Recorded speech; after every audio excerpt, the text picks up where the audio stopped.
Welcome to the Popko Project Podcast, a platform for the discussion and discovery of arts and entertainment. We focus on highlighting people and events that add value to the world around us. Visit us on all social media platforms by searching the Popko Project or visit our website at thepopkoproject.com. Welcome to the show, and thank you so much for listening. This episode of the podcast is brought to you by Keller's Garden Center and Landscaping Services. Contact Keller's today and get your yard cleaned up before that dirty old man winter comes. I hate to say it, but he's on his way. The mornings are cold. They're frigid. I don't like it. I'm turning the steering wheel warmer on. I'm putting the seat warmers on.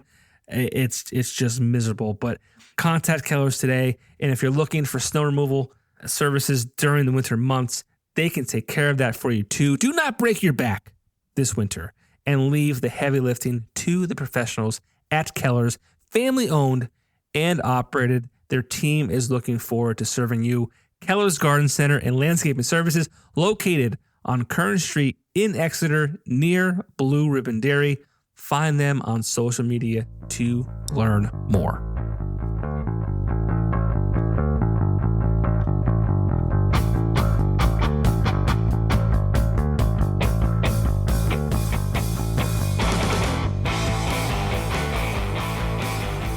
Welcome to the show, Mr. Ted Hazard. Is that how you say it, Hazard or Hazard?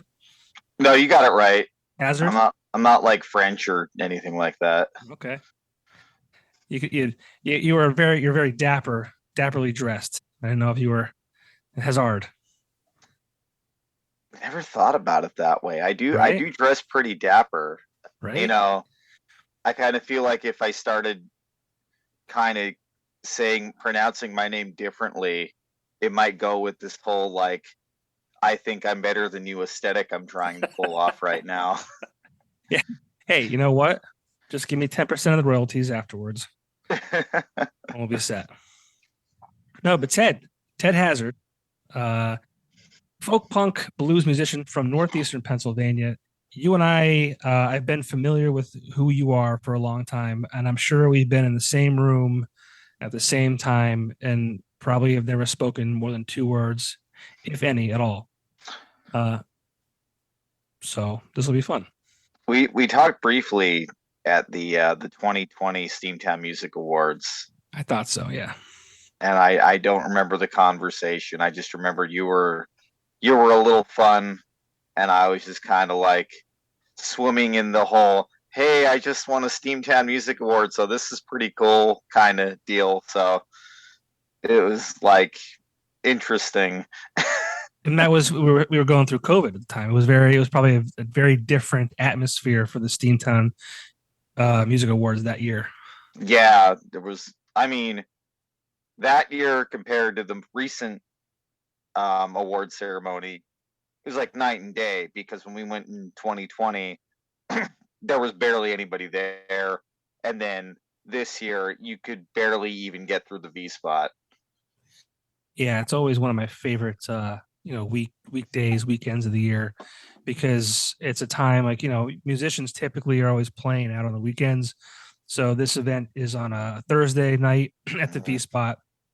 Vinny and Frank go all out, get a tent outside, make sure everyone's comfortable as possible. And just a great night of, hanging out with the people that are in the industry doing the thing, Yeah, it's really fun because like me being a quote unquote folk musician, I don't get to play a lot of shows with like metal bands or hip hop artists, or I do get to play shows with pop punk bands all the time, but a lot of like different bands and different genres I don't really get to perform on the same stage with, but I know them. So like when they're all kind of in the same room, it's kind of like a big family reunion, and it's like, oh, hey, I haven't seen you. How you been? Yeah, it's a lot of fun. Kind of what deal. What award did you win in 2020? That year, I won the People's Choice Award for Best Folk Americana or Blues Musician.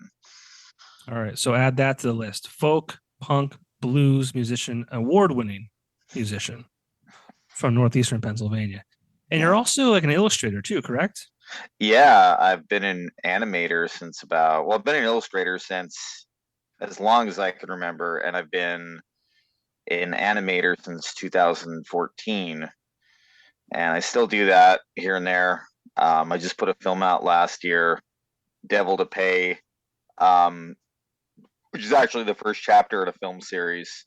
It was supposed to be a pilot for a series, but when I realized it was just going to be way too much work for one person to do, I was just like, we're just going to make this short film series because I think it'll hit a lot harder if we do it that way, as opposed to trying to put out 15 minutes worth of animation every month. There's just no way without an actual dedicated team to do that.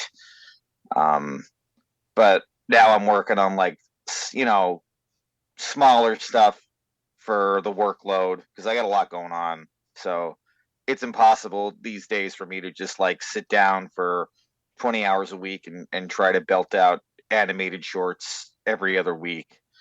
So I'm just kind of trying to do something a lot like a lot easier in my wheelhouse, I should say. Sure. Trying to make it good quality, but not sacrificing anything because I'm overworking myself. Gotcha. Yeah, let's talk about you. You're very busy. You have a new album coming out December 2nd called Deconstructive Criticism. And I went through a little bit of your catalog on Spotify, and I don't think I realized how much music you have out there. Yeah, This is probably if you count all of them separately, I think this is what, like your 10th release. 10th full length album. Right. Because I put out a lot of singles or EPs. Right. But, I'm talking, but 10 full releases is pretty impressive. Yeah, and I think this one's going to be, in my opinion, I think this one's the best one, and I'm only saying that because it took us usually a record when I do it. Well, number one, when I used to do records, I would either record them myself or I would go to somebody with like a very low budget studio, like in an apartment or something, or somebody's basement, or they'd bring the studio to me. And it would usually take me a night or at most maybe a weekend to get it done. And this record, we did it with Joe Loftus at JL Studios. And we started it with the intention we were going to finish it in a day. And I'm like, I have 17 songs. And Joe kind of just raised his eyebrows. He's like, okay, well, buckle up. And at 4 a.m. in the morning on the first day, he's like, I think we got banjo done, most of the vocals, and we got the stand-up bass done. And Joe was just kind of like, all right, well, let's wrap it up here and figure out another day to do this. And I was like, okay, if we have to. And then the next day, we did like mostly piano tracks, but we didn't get a lot done. And then we ended up having to do a third day. So realistically, it took us from August to October to get this record done. But the ending result is insane because compared to the other records I've done where it's mostly just like me playing the acoustic guitar and maybe like a bass here and there or something, this one has pretty much everything I've ever wanted to put on a record. It's got, the banjo, it's a major thing in there.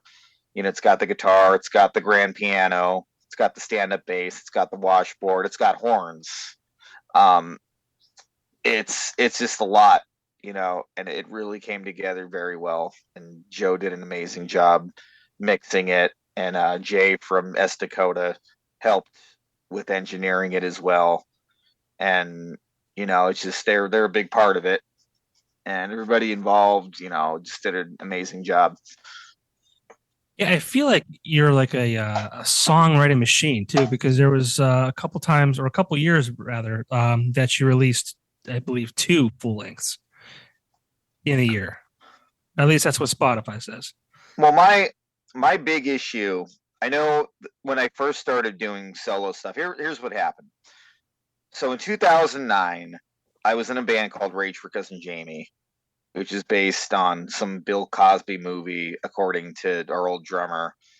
And we the drummer basically said, he was like, yeah, I'm quitting because I want to start like a family and stuff, and they don't have time for this anymore. So I was like, all right, that's fine. I said to the other guys, I'm like, do you want to just jam acoustic until we find a drummer? And they were like, hell no, we ain't doing that.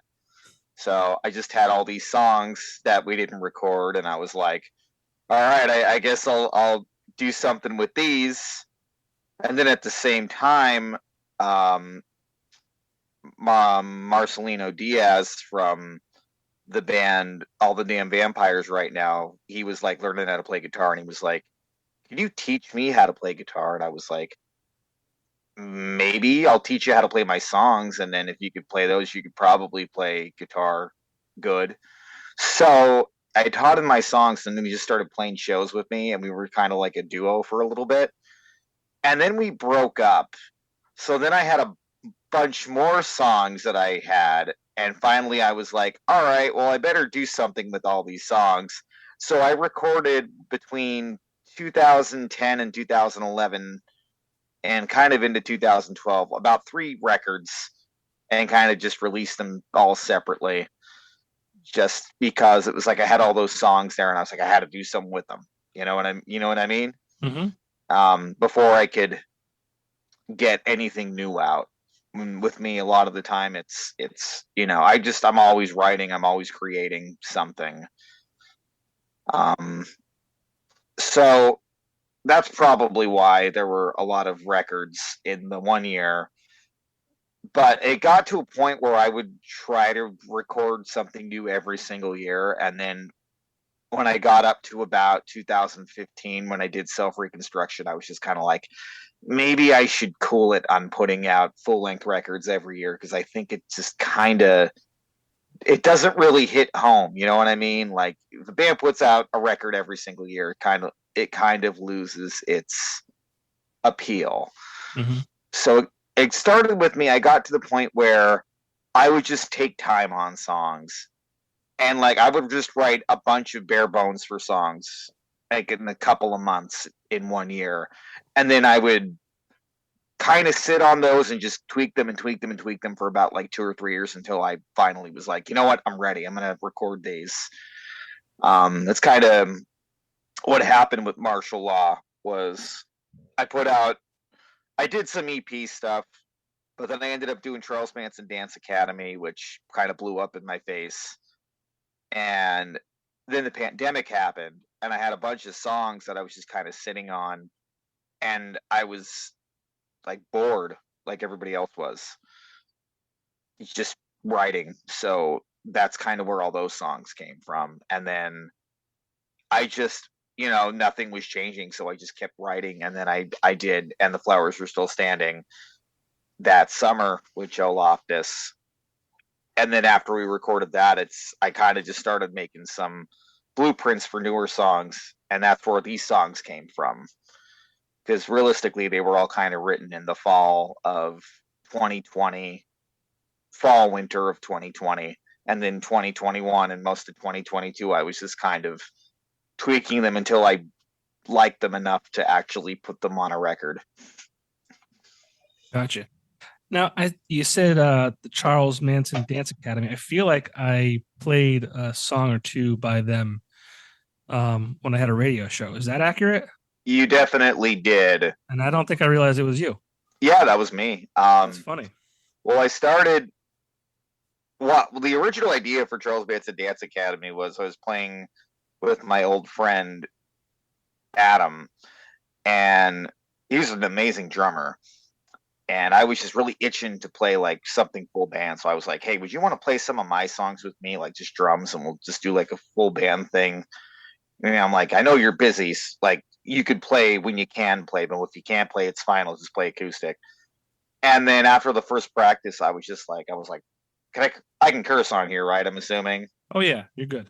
I was just like, fuck this. Let's just start a new band. So that's where Charles Manson Dance Academy came from. And we kind of blew up for a little bit. It was like we were like the new pop punk band in the area through most of 2019 into what I don't even remember when we were banned. It was like 2018 to 2019 into 2020. And we even, we did the EP and everything. And it's just, I wish that band, something could have happened with it, but, issues with members and me not really feeling it. It just kind of just blew up in my face. I have this issue where like I'll do something with the band, like a full band with my music, and then something will happen to just discourage me, and I'll just be like, you know what? Maybe I'll just do this by myself for a little bit, and then if you guys are still down to play with me when I get my shit sorted out, then we'll play again. And then they usually move on to different things, and I'm stuck playing by myself again. Right. Well, I mean, you have a ton of music, and like one thing I really enjoyed was some of the titles of the songs. I mean, "Fuck You, It's Christmas," "Law and Order," SVU, Hazleton, "Facebook Status Update," "Love Me, I'm a Libtard." That's just a quick pull off of some of these albums. Like, how do you come up with all these songs? And then the creative names for them. I mean, I haven't listened to every song to see if the title or the lyrics matches like what the title kind of describes it as. Like, how does it all come together?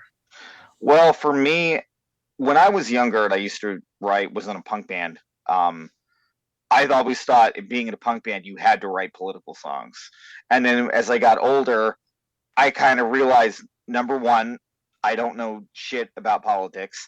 And number two, if I took that same enthusiasm to write things about my life that are troubling me, then I probably won't have to pay a therapist.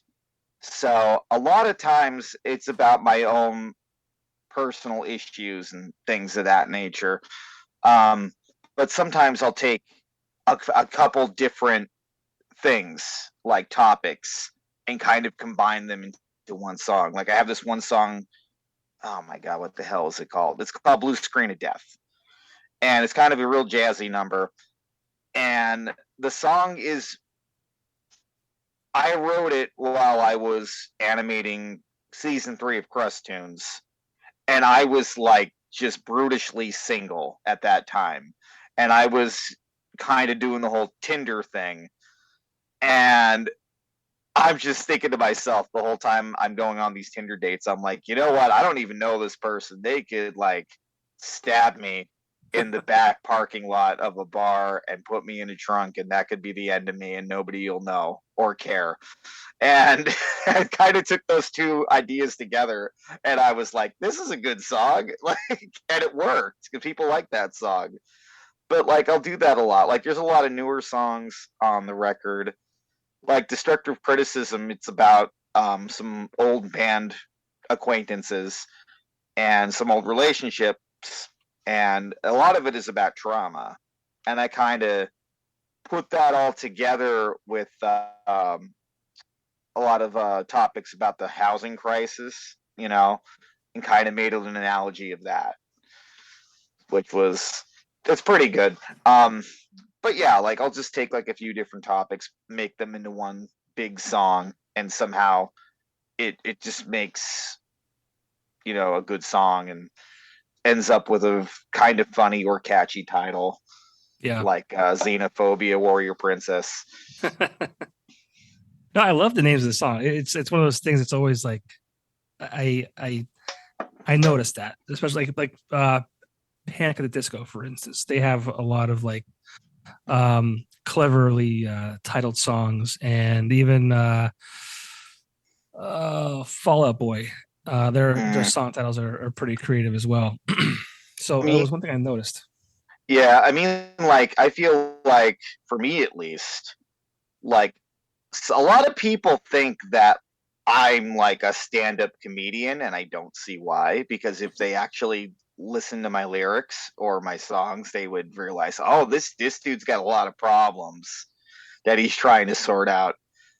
But I feel like with naming the songs things like that, like fuck you, it's Christmas, and Xenophobia, Warrior Princess, like that's eye catching. People be like, oh, what's this song about? And then they'll hear it and they'll like it because they gave it a chance. Mm-hmm. Like I got a song called The World Is My Transgender Bathroom and I'm No Longer Afraid to Die.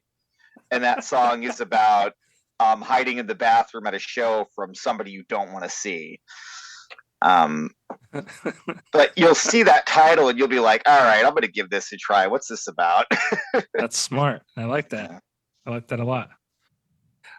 You mentioned Tinder. What's any interesting Tinder stories? Wow, that's years ago. That's years ago, man. No names, but I mean, there's one really interesting one where I did meet a girl, and we started hanging out, and then I find out like she lived in this apartment by herself, barely any furniture or anything, and at like 2:00 on Sunday, she was always like, "All right, you have to go." Because I have to go walk over and pick up my kid from my ex-husband's who lives down the street. I'm like, okay, that's normal, perfectly normal. Hey, can I meet your kid? Nope. This is after like about 2-3 months. And then I kind of asked her, I was like, you want to go to a show with me? And she was like, yeah, I guess I'll go with you. And then a week later, I was just kind of like, so what's going on here? Are we like a thing or what's going on? She's like, well, I thought I told you I was married. And I'm like, what? She's like, yeah, I'm still married. And I'm like, so what was at the apartment? And she's like, oh, we rent that out. I'm like, so you're still with your husband, but you're like dating guys on Tinder. And does he know about it? And she's like, not really.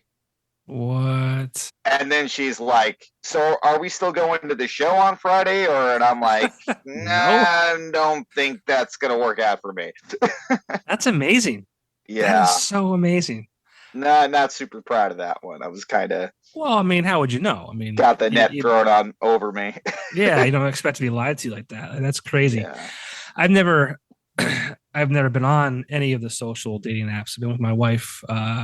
We'll be together in 2000. Next year's 2023, so it'll be 18 years. Wow. 18? Is it 18? No, it was 18. 2008. So 12, 13, 14. No, 15. Sorry, I can't do math. 15. It'll be 15 years next year. That's a long time. Yeah, it was a long time. I'm married for 7. So yeah, I never had to do the whole dating app stuff, but it's one of those things. It's like, I'm glad I didn't have to. Yeah. And there's wild shit like that. It's hell. It's like the Wild West out there, man. Yeah. Bad. That's funny. Like I'm happy. I'm happy I'm in a relationship now with somebody super special. But like we just don't talk about anything before we were dating, but like randomly we'll bring up stuff like I told her that story about the married chick, and she was like I was just like kind of like sitting there on the couch. I'm like, yeah, so one time I went on a Tinder date with a married girl, and she told me she was married like after the 3rd date, and she was like, what? Yeah. But the technology is weird, because I just did a marketplace thing. I went to see something that someone was selling, and I was very concerned about, like you said earlier, about, if I go here, like let's say I'm going to a warehouse to see this machine, and this guy just puts a knife in my back and I'm dead. Like, how weird is that? That's very weird. And then like people like using Ubers and stuff, like they're telling especially females, I mean, it could be anybody, but females, to make sure they check the door to make sure that the child safety lock isn't on. Yeah. Like, that's so crazy to think about. Yeah, Jesus, people are just nuts these days. Yeah. Whew. All right. You gotta write a song about that. I should. I mean, I've only taken an Uber once, and that was in Las Vegas. And even then I was a little uncomfortable. But that's a whole story in itself. So last year I flew out to Vegas. because Tyler from Condition Oakland was getting married to his wife, Sweet Anne Marie, and they were on tour for like 2 months. They told everybody, "Yeah, we're going on tour. We're taking a tour. It's going to be me and it's going to be Anne, and we're just touring. That's what we're doing." And then they're like, "Hey, Ted, by the way, we're getting married in Vegas, and we want you to come out and be our best man. So you should definitely come out." And I was like, "Okay." So I bought the plane ticket, and I went out there, and I made everybody believe that I was going out there to pitch an animated series. So I had a whole alibi and everything. So people were like, wait a minute. Tyler and Ann are playing in Nevada this day, and Ted's going to be there. I wonder if they're planning something. But no, like, I went out there for the wedding. I actually wore this jacket, and there's pictures. I'm shaking Elvis's hand in the picture. But anyways, so after the wedding, which was a beautiful ceremony, we decide that we're going to walk the strip. We parked the car by Fremont Street in a parking garage, and we just walked the strip. And it took us about 2-3 hours to walk from Fremont Street all the way down to the main Las Vegas Strip. And they had the chapel gave them a free bottle of champagne, and that bottle of champagne was gone for them by that time. And they were just like, I don't want to walk anymore. It's like 2 a.m. They're like, let's get an Uber. And I'm like, an Uber in Vegas? I don't think that's a good idea. But the guy was very nice. He blasted Jungle Love the entire time we were going there. Like, I'm pretty sure he had it on repeat. Seems about right. Yeah. That's my experience with Uber so far. One and only? I'm one and only. I've never taken another Uber. Actually, Chris Decker, who I used to play with, he was an Uber driver for a while, and I rode in the car with him while he was on the clock, technically. So I guess I Ubered twice. Uber's a wonderful thing. I wish when I was like 21 that Uber existed, because taking a cab really wasn't. Not that it wasn't an option. It just wasn't. I don't know. That was scary. Yeah, that was scary. But Uber, not so much. I've Ubered a lot of times as a grown adult. It's very safe. Don't have to worry about drinking and driving. Well, I mean, I don't drink, so I never really had the. Oh, okay. Yeah, I used to drink a lot, but that was before Uber was a thing. So, back then, if Uber was a thing, I would have been all about it, Right. But, it kind of popped up after I stopped drinking, and I'm just like, well, son of a bitch, this would have been really convenient. Now, is there a reason you stopped drinking? I just did not like the person I was, because I had a lot of problems with alcohol, and I just. One day I kind of just dusted myself off after a house party, and I was just kind of like, yeah, I'm like, I can't do this anymore. I got to stop this. Sure. So it was on St. Patrick's Day of 2013, and I had played a house show, and I had gotten a DUI the previous November, and I didn't want to drive home, so I was just like, I'm gonna sleep here on the floor. And I'm like, nobody fuck with me. And they're like, all right, won't fuck with you. And of course, my best friend decided to draw all over my fucking face, and people were keeping me up all night and accusing me of doing things that I didn't do. Like, why would I steal your cocaine if I don't do cocaine? And it's just the whole party scene, it's just, for me, it got so exhausting, and just it just felt like I was just eating away at myself. So I was just like, I'm like, I can't do this anymore. I'm done. And I just drove home, and the next day I just quit cold turkey.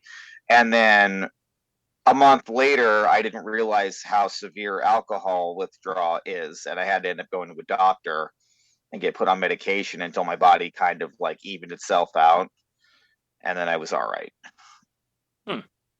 So that's good that you can recognize it, because some people can't. and they get Yeah. caught up in that, and they just, it's a dark hole. Yeah. Well, some people can drink leisurely and be normal, but some people can't, and that's a problem for them. So it's whatever, it's not saying alcohol is a bad thing. I'm just saying if you have a problem with it, you should probably seek professional help. Seek help Yeah. for sure. Yeah, I did Sober October a couple years ago. I was kind of, it was like during the pandemic. So, my thing was I was always out, when I was at the Weekender, I was out doing stuff at night with Weekender, and I was younger and I was in radio doing the same thing. And, you always going to a concert or a holiday party, this, that, and the other thing. And, alcohol always was like associated with those things. But 2020, nothing was going on. And I thought, I couldn't remember a time, even like before I was 21, where I would go, a week without alcohol. Like, at least, on the weekend you partying with your college friends and shit like that. So I was like, holy shit. So from like 2002 or 3 all the way to 2020. So like, let's say it's 17 or 18 years. There wasn't 1 week that I didn't have a drink. And that's like kind of wild to think about. So I did Sober October, and I should have kept going with it just because I did feel a lot better as the month went on. But then my birthday was November 1st. I had a drink, and then it's Thanksgiving, and then it's Christmas, and then name excuse to have a drink. Yeah. I was just kind of glad. I was like, do I have a problem? I don't think I have a problem, but I don't know because I never tried to not drink before. And yeah. Well, if you go out on the weekends and you have 2 or 3 drinks, 5 drinks, and that's what you're going to have for the week mostly, and maybe you have like a beer or 2 like throughout the week, you don't have a problem. Now, if you wake up at 10 a.m. and have a beer before you go to work, then you probably have a problem. Sure. Because I had moments like that. And I definitely did have a problem. But you recognized it. You took care of it. That's good. Yeah. It's awesome. Good for you. That's sweet. Yeah, this is probably terrible PR for you because you just released like a beer or something, didn't you? Yeah. Yes. Well, I mean, it's sold out. Sold out in 2 days. Well, that's good. Yeah, and this is not bad PR. I mean, the fact that you overcame a problem you had, that's great. That's a lot of people can't recognize the problem. They get too far in and they can't get themselves out of it. So, good for you for being able to address that and say, hey, you know what? I got to, figure this shit out because if I don't, this is going nowhere fast. So thank you for sharing. That's awesome. Some people can't even do that. They have problems, they get fixed, but they don't even talk about it. So you did all the above. Good for you. So, but back to who Ted Hazard is as a musician. Like, you have a very unique voice. Some could say it's not for everyone. I'm sure you can appreciate that. It's unique. It's I like it. And there's like some of your earlier stuff, I feel like there was like hints of early Saves the Day tones. But talk about your music and what people who may not have heard of you before, what they can expect from it. And again, like your voice, what's the word? Is it grovelly? Is that the word I want to use? Or a lot of people have compared my style to, I've heard one person say it's like if Tom Waits was in Green Day. Okay. But didn't have the band. Okay. And I'm kind of like accepting that, relishing in that. But recently, like the last couple of years, more and more people have been saying I'm more like less folk punk these days, as I am more of like kind of like blues / Some people have called me like indie grass, which I think is a really cool term. I've never heard that before, so I kind of like just took that and ran with it because it's less and less folk punk as the years go on. Because a lot of people will hear folk punk and it's like you tell them folk punk, you're like, oh, so you're one of those guys who just like strums on the guitar really fast and screams, and I'm like, no, I don't do that. I play songs and I put a lot of emotion into it, and I have a really deep, gravelly singing voice, yes. And a lot of people really love that. And yeah, it's not for everybody. But if I sounded like every other singer out there these days, then I don't think anybody would like me. Sure. Either everybody would like me and I would sound exactly like everyone else, and I'd be like I'd be like a dime a dozen, or I can just be this unique person with my own unique style, and people will just be like, "Oh, that's Ted Hazard. I know who that is." Right. Well, it's funny you say that because when you said the Charles Manson Dance Academy, I put the two and two together. The voices, they were the same. I'm like, wow, holy shit. I didn't realize that until just now. So yeah, it's unique. It's good. I like it. But with it not being for everyone, like, did you ever have trouble like booking shows? Not normally. I don't really have any issues booking shows these days. In fact, I'm trying to book less just because I'm so busy. It's a really slippery slope because I have a full band now that play my songs, and like I think we have 2 shows left this year, and we have 2 shows left this year. One of them is at Curry in Wilkes-Barre, and one of them is a house show in Wilkes-Barre. So it's like, yeah, I'll play Wilkes-Barre because it's only like a half-hour drive from me.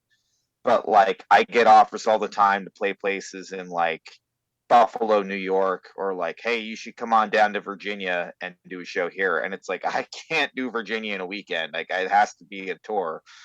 So it's not difficult finding shows now. And I will get on some like softer singer songwritery stuff, and people seem, a lot of older people when I do those things kind of seem to appreciate me. They're like, yeah, you're kind of like a really, really angry Johnny Cash. Yeah, I didn't ask that question because I was like, oh, it's your music's weird. It was one of those things where maybe a lot of venues want people who play the top 40 stuff or sound similar to that, something that might be more appealing to the masses as opposed to something different and unique like your style. Yeah. So, well, I mean, if I don't appeal to the mainstream, I'm not really going to lose any sleep at night. Sure. I feel like I have a niche audience, and that's fine with me. Yeah, good. Yeah, I can't get over the amount of music that you have out there. That's awesome. And I'm really looking forward to this new album that's coming out December 2nd. Yeah. Now, do you have anything lined up to kind of coincide with the release of that, like a show, or is it kind of around the Curry show that you talked about, or are you just kind of putting out there and seeing what happens? Oh, that reminds me. I do have a release show on December 2nd. And that's actually in Pottsville at Pilgaroo. It's a brewing company / bar. And I'm going to be playing with Horse Professor, Churches and Trains, and Beelzebub and the Screaming Demons. But December 10th is the Curry show. Cool. So that'll be my first Wilkes-Barre show after the album is released. And I'm going to have CDs, which I don't know if you remember those, but like apparently they're making a comeback and everybody's having like a big fit about it. They're like, oh, but vinyl just came back and now CDs are back and it makes me feel old. And I'm like, over here, like, great, because getting vinyl pressed is insanely difficult. Right. Every single vinyl distributor I've talked to, I was like, hey, how much to get vinyl done? They're like, over $1,000. And I'm like, ooh, not going to do that. Got to find a record label. And then I shopped the record around for a month, and my old label was like, hey, Matt Pless isn't putting out any records soon. Do you want to do a record with us again? And I'm like, well, what do you know? I have 17 songs ready to go. Do you want to pay to get vinyl done for me? They're like, hell yeah, let's do it. And then nobody can get vinyl to us within a year. So it's a slippery slope. So I was just kind of like, let's get CDs done. Maybe people will buy them. And what do you know? People are getting back into CDs again. So. Which is crazy. And I was going to say, like cars don't even have CD players anymore. But then again, right. Cars didn't have record players either. So, right. But I never got into the whole vinyl craze. I mean, I was buying CDs up until probably maybe 2 or 3 years ago, before I just like financially kind of myself in the ass and said, "Yo, dude, you can't keep doing this." Because I was going in Gallery Sound just to go in there, and I would walk out spending $50 every time, and I was doing that once or twice a week. So I'm walking out with CDs, spending between $200 and $300 a month, and I'm like, I can't keep doing this. This is right. Not financially responsible. But yeah, I don't think I would go back. I don't know if I would go back to buying CDs again. The thought of having all that, like, I mean, my collection as it is just too much. I'm holding on to it. So when my kids get older, maybe they can maybe it'll be cool again at that time. Right. Kind of dig through it. But I also like what I find about even like DVDs and CDs, like I like going through it because you can kind of go through and, what you have is what you have. Like when you have the phone in your hand, you have unlimited access to everything. So it's like, it's hard to think about what you might want to listen to, right? Whereas if you're looking at a CD collection, you can kind of go CD by CD and, oh, I haven't listened to Bare Naked Ladies in 20 years. Let's throw that on. You know what I'm saying? Yeah, I feel like it's more of a with CDs anymore. I feel like it's more of a collector's kind of thing. Like they're making a lot of like actual CD and cassette players again. So I feel like it's going to be like how vinyl is. It's like you're not going to listen to CDs in your car. You're going to have your phone with you and listen into the Bluetooth, which is what I do. I love it. Like I didn't get a car with Bluetooth until 2020, and when I finally figured it out, I was like, oh my God, my whole world is just opened up for me. I'm like, I'm gonna listen to different music every day, and then like I just listened to the same music for 5 days. Like I'd listen to the Interrupters for 5 days straight and get bored with it and be like, all right, what else is on here? But yeah, I feel like it's just gonna be people like collectors, and they'll go home and they'll like that experience of just sitting at home and putting the CD on their CD player and just listening to it in their house. Yeah. Maybe I'll get lucky. There's times where I've gone out and bought CDs, and I just bought it because I loved the artist and I wanted to quote unquote support them. So I just brought it home and put it on my shelf. So it's like still in the packaging. So maybe one day, 30 years from now, maybe one of those CDs will be worth a ton of money. Yeah, perhaps. Maybe like the iPhone. I heard that the original iPhone in its original package went for some insane amount of money. I still have not ever had an iPhone in my life. What? Never, shockingly, not once. What do you use? I've just been using, I forget what I used because I've been using a Samsung Galaxy for so you have a smartphone, so whatever. 2018, but before that, I don't even know what I was using. I had one of those phones where you'd like slide it up and there was the little keyboard on the bottom. Yeah, okay. Dude, I would go back to that time like tomorrow if I could. Right. Like, I would love to have like a flip phone where it would take you an hour to text your friend, so therefore I just wouldn't do it. Or like you were only accessible if someone called you. Like, there was no email on your phone, no Facebook notifications, no Instagram, no Twitter, nothing. Right. Give me the flip phone back. Yeah, I mean, sometimes I got a lot going on, so like my phone is always blowing up. It's always sorry. It's always something with a music or a show, or something with band practice, or something with a voice acting gig. and my phone just keeps blowing up. And sometimes when I'm at home, like with the girlfriend, I'm just like, I just put the phone aside and I let it die. And I'm just like, I'm like, I'll get to that when I get to that, because like right now I just need to disassociate from the world as an entirety and just kind of veg out for a little bit on the couch. And when I'm ready to deal with that again, I'll go back. Right. That's good. You have to kind of separate yourself from the machine. But well, dude, I'm excited. Actual CDs, December 2nd, Deconstructive Criticism. What any titles of songs you could share? I can share the entire track listing with you if you'd like. I have it right here.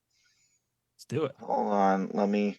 17 tracks. That's a banger too. Like that's unheard of. I don't think a local musician has put out a full length like that since Stay Loud. I think Stay Loud just put out like a 15 or 16 song. Yeah, I when we were mixing the final mix of the CD at 5 a.m, like Joe Loftus usually likes to do. That's when he does his best work. He kind of just looked over at me with a big smile on his face, and he put his hand on my shoulder, and he was like, "No more 17-song albums." And I'm just like, "All right, I'll put out a 5-song EP next." What was it like working with Joe? I feel like a lot of people, a lot of local musicians have worked with Joe and Jay. You mentioned Jay Preston from Estacota. Yeah. That studio has become like this, like it's not just a studio. It's almost like a community, so to speak. It's been pretty cool to see a lot of the local musicians come in and out of there and talk about their experiences there. What was it like for you? Well, I've been going to Joe actually on and off since 2003. My first band, which was a punk band called Joking Hazard, went there when Joe was still in the basement. And we ripped our first album there, and it was really cool. And I think at that time, Joe wasn't actually recording full time. I think he was just doing it part time. And then I think like the following year or so, he started doing it full time. But I recorded there as Choking Hazard. I recorded there as Terror Town High, which is another band I was in. And then I recorded there as another band called Pope Fiction. And then I kind of, moved out on my own. Didn't really have the money to do like a big record. So I was mostly just recording myself. And then when Charles Manson Dance Academy started doing stuff, everybody was like, "Oh, let's record. I know a guy who records. I know a guy with like a home studio, or I know a guy who can do it with a 4-track." And I'm just kind of thinking to myself after we tried these guys, I'm like, I want this to sound good. I'm like, let's go to Joe Loftus. And they're like, "Who's that?" I'm like, that's the Tiger's Jaw guy. You don't know who that is? So I, messaged Joe. I was like, "Yo, I want to do." I'm like, I haven't heard from you in like 10 plus years. I want to do a record with you. He's like, "Come on down. Let me know when you're available." So since we did the Charles Manson Dance Academy CD, I just was like, I'm like, that's it. Like, I'm like, ride or die now. I'm just going to Joe for my stuff because it just sounds so much better. And then I think I did Martial Law with Tyler from Condition Oakland just because it was the pandemic and everywhere was closed. And then when Joe opened back up, I was like, "Can I do an acoustic record with you? Do you do acoustic records?" He was like, "Yeah, absolutely." And we had an absolute blast when we did that one because it was just me, my friend Chris Decker, who helped with some instrumentation, and Joe. And we did And the Flowers Are Still Standing. And the original track of that was just guitar and me singing because I really didn't have any ideas for it. And then Joe was like, "Hold the phone, wait right there. I've got an idea." He runs in the studio. He's like, "Hit play on the board." So I did. So he just starts adding bass drum to it. And then he's like, "Now what I want you guys to do after I get this, in time, I want you to add claps to it." So it'd be like bump, bump, and then we added like a tambourine to get it kind of like a little chain effect. And like he just like lit up like the 4th of July. He's like, yeah, I fucking love the singer songwriter shit. I love this kind of percussion shit. And I never saw him so excited to do something on a record before. That's awesome. Yeah. But working with Joe was a lot of fun. This record was really cool because we did a lot of different things. We really tried. When I did the last record with them, most of the songs I played guitar and sang at the same time, and then I just overdubbed everything else. This record, we did all the instrumentation first, or most of what we needed, and then I did the vocals. And to isolate everything and kind of just, work on it individually just makes the record sound so much bigger, which is awesome. And then we were going to have a drummer, so like we did a click track to everything. And then the 3 drummers that said they would drum on my record, all were busy. They all had something to do. So what I did was I did a little trick I did on an old record. I did called Candlelight, and I employed a washboard with a stick attached to it. Now, the idea of the washboard with the stick is you use the actual stick as the bass drum, and the washboard itself kind of acts as the snare. So I put a tambourine on a brush, and I would hit the metal part of the washboard, kind of act like the snare, and I would hit the stick on the ground like the bass drum. And when we went back on the second day to add percussion, Joe's like, we have this thing, it's like a pedal that you step on, and I thought maybe we could use that as a bass drum for the record. So I show up with this washboard stick contraption, and he's like, or we could try your thing, but I think we're going to try the pedal first. I'm like, all right. So we tried the pedal. He's like, all right, let's try your thing now. So I started playing it with the song, and he just stops. He's like, all right, get rid of this pedal thing. We're just doing your thing because it sounds way cooler. That's awesome. Yeah. That's awesome. But working with Joe was a lot of fun. I've heard great things. I've only been down there one time. I was doing some voice stuff or interview stuff for Main the Medicine and Thai Soul. I was like I did one of their lead-in things for that, and I was only down there one time. But we had pizza from Benny's, which was fucking amazing. Yeah. And Joe and Jay were great. It was a lot of fun. Yeah. Oh yeah. Well, I was just gonna say, go. You asked the question. It's your show. No, I was done. I was gonna say I've been there tons of times, and like I'm a legitimate like verified voice actor.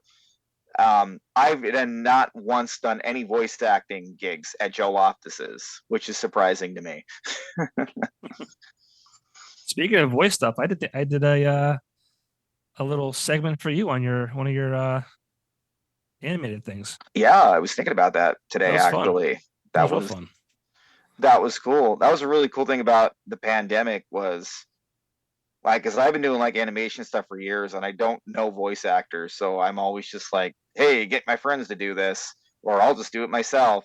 Yeah. And then when everybody kind of was at home, like we all kind of found each other, like everyone who did cartoons like on the internet, and then it kind of turned into, hey, you want to do like a voice thing on my thing? And it was like, oh yeah, and then you could do a voice thing on my thing, and it'll be like, oh, those guys know each other, that's cool.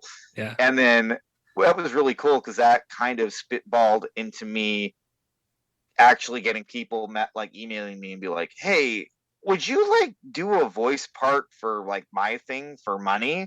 And I'm like, oh, I don't know, that seems like a little bit much, but yeah, sure, I'll do it. And I don't know, I guess I started that in 2020. I guess it's like 2 years later I'm actually getting like, like regular voice work, which for me I feel like is like nuts, because now, as far as voice work goes, like what, like, do you have to change your voice for some of these characters and things, or like, is this just they're looking for like straight reads, or how does that look? Oh no, like I got to change my voice for a lot of the characters. Yeah, like accents and stuff. Accents, deep voices, high voices, funny voices. That's cool. Different dialects.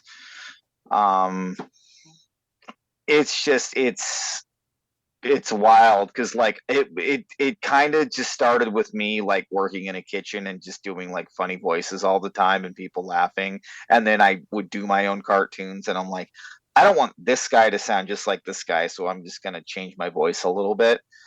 And then I never even thought while I was doing that, like, hey, I can kind of make a career out of this, and it just kind of happened, without me even really trying. That's But cool. it's pretty cool. Very cool. Well, hit us with some of these track titles. Oh yeah, I have it over here. It's all up. Okay, so the first title is Gatekeeper. Okay. That's a kind of a funny one, but not. Second one is Insurance Policy. Third one is Destructive Criticism, which is the title track. One is Shitty, that's a funny song. Marquee, which is actually on Spotify right now, the old version. Cancel Me, which actually just released on Spotify on Friday. Nihilistic Northeast Pennsylvania. Let's see what else we got here. Anarchist Hotel, which is not very funny. This one's called Cody, which is just a name. House on the Hill, that's on Spotify. 2 a.m., that's on Spotify. Miserable Young Man, which is kind of funny. This one's funny. Blue Lights Matter, like the Kmart Blue Light Special. Right. Blue Lights Matter. That song's about working in retail. 2022, Helping Hands, Mercy Kill, and Cocaine Elvis Vibes. And those are all the song titles. Very cool. Well, I'm looking forward to hearing them. Oh yeah, I'm really excited for the record to come out. I think people are going to be blown away by how immersive it is. Yeah. Where can people find you online? Spotify, just look up Ted Hazard. YouTube, Ted Hazard, got all my cartoon stuff on there, a little bit of music stuff too. If you Facebook, look up Ted Hazard on there. There's my personal profile, which is a verified creator profile now, and then there's my music page, which is also Ted Hazard. I don't understand why Facebook did that, because now it's like I have two Facebooks. Right. And then I have a Twitter, Ted Hazard, Instagram, Ted Hazard. It's all Ted Hazard across the board. So Ted with 2 D's. 2 D's, 1 Z. A lot of people think it's spelled like Dukes of Hazzard. Right. Of course. Well, Ted, thanks for doing this. Absolutely. It was nice Had a blast. to say more than 2 words to you and me be sober. I'm sure last time we met at the V spot, and maybe not. I don't think, because 2020, I was there with my wife. I probably wouldn't have got out of hand. It's when she's not there that I get out of hand. The last 2 years, I got out of hand. Not out of hand. I just had a good time. I Ubered there this past year. And then Ryan Grutt from University Drive drove me home. I've never met those guys. I keep hearing about University Drive, but I've never met them. No. And it's so weird because mostly everybody, like a lot of people know who I am. It's like if you say, hey, Ted Hazard? Oh yeah, he's that guy with that "Fuck You, It's Christmas" song, right? That's who that is. But I don't meet a lot of these people. It's like, oh, I'm from University Drive. I'm like, oh, I heard of that band once, once or twice. It's just so weird. Yeah, it's hard. Yeah, hard to get out there and be a part of it all the time. Mm-hmm. Make it to all the shows, and I think they're playing. This will be released probably a day or two before they play. They're playing up your way, the Keystone stage, which I think is an Oliphant now. That's the opposite direction of me. I'm in Hazleton. Oh, you're in Hazleton. Oh, I don't know why I thought you were in Scranton. No, Hazleton. Oh, okay. Well, there you go. Yeah, I'm on Hazleton. the ass end of Northeast PA. Well, that makes sense, though. Law and Order SUV Hazleton. Yes. There you go. It's But like all the big kids get to play in Scranton and Wilkes-Barre, and then I'm just behind. I'm like, hey, everybody, I'm here too. And they're like, hey, Ted, how you doing? well, now I get it. Why? Yeah, it's probably it's not the easiest drive to make. I mean, it's not that far, but it's not next door by any means. Hazleton. Yeah. I mean, when you're used to doing like 4-hour drives for like tours and stuff, it's really not that big of a deal. No big deal, right? Yeah. So, well, Ted, thank you again. Looking forward to the new album, December 2nd, Deconstructive Criticism, available on all the streaming services. No, it's destructive criticism. Did I say deconstructive? I think I said it wrong. Okay. Destructive criticism. Yes. Deconstructive criticism. Yeah. Destructive. It's confusing because I have an album called Self Reconstruction and another EP called Self Deconstruction. Yes. Yes, I'm getting them all mixed up and putting them together.